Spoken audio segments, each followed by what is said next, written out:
নমস্কার প্রিয় দর্শক, লিপিসপুর চ্যানেলে সবাইকে স্বাগতম। যে যেখান থেকে ভিডিওটা দেখছেন আশা করি সবাই ভালো আছেন। তো ভিডিওটা যদি ভালো লাগে তো অবশ্যই একটা লাইক দিয়ে দেবেন এবং চ্যানেলটা সাবস্ক্রাইব করে রাখবেন ভিডিওটা সবার আগে পাওয়ার জন্য। আমি আজকে তোমাদের সাথে শেয়ার করব সিম্পল একটা পিঠা রেসিপি। ভিডিওটা সম্পূর্ণ দেখার অনুরোধ রইল। আশা করি ভিডিওটা ভালোই লাগবে। তো ভিডিওটা কেমন হয়েছে আমাকে অবশ্যই কমেন্টে জানাবে। কথা না বাড়িয়ে চলো ভিডিওটা শুরু করা যাক।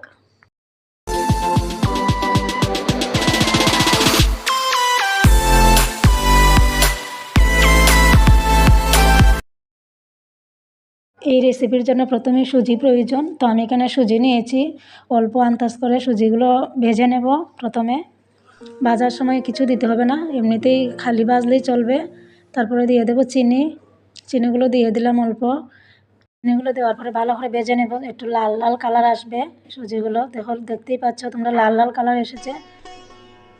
তারপরে দিয়ে দিলাম গুঁড়ো দুধ। দুধটা তোমরা যে কোনো দুধে ইউজ করতে পারো, এখানে আমি পাউডার দুধ দিয়ে দিলাম, গুঁড়ো দুধ। দুধ দেওয়ার পর একটু ভালো করে নেড়ে নেব, ভালো করে ভাজবো। যতক্ষণ না লাল লাল হচ্ছে ততক্ষণই ভাজতেই থাকবো। মোটামুটি আমার ভাজা হয়ে এসেছে। তারপরে দিয়ে দেবো পানি। পানি একদম আন্দাজ করেই দিতে হবে।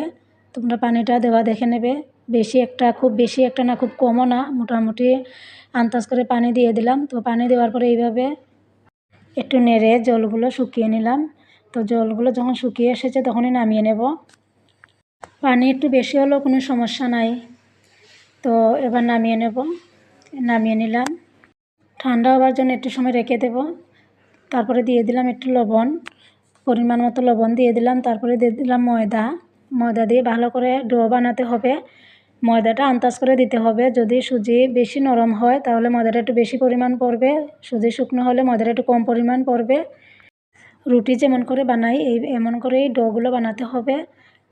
ময়দা সুজি ডলে ভালো করে ডো বানিয়ে নিতে হবে। বেশি নরম হলে আর একটু ময়দা দিতে পারো। তো আমার এখানে একটু নরম হয়েছে, ভালো শক্ত হয়নি, তাই আমি অল্প আরও ময়দা দিয়ে দিলাম। ময়দাগুলো দেওয়ার পরে এইভাবে ভালো করে মেখে ডো বানিয়ে নিতে হবে। যেরকম রুটি বলো তোমরা, একদম সেম রুটির মতো এটা বেলে নেব।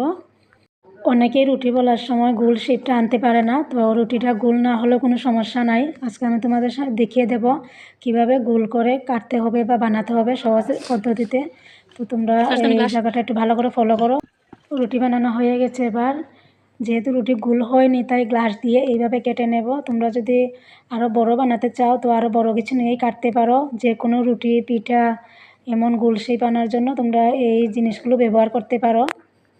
রুটি গোল করে বানাতে আমারও সমস্যা হয়, যার কারণে আমি এইসব জিনিস ব্যবহার করতে হয়। তো এটা তোমরা ব্যবহার করতে পারো, কোনো সমস্যা নাই। যার যেমন সুবিধা মতো জিনিস আছে করে তোমরা এটা ব্যবহার করে গোল বানিয়ে নিতে পারো যে কোনো পিঠা রেসিপি বা রুটি। একদম সহজ পদ্ধতি। তো আমার কাটা হয়ে এসেছে।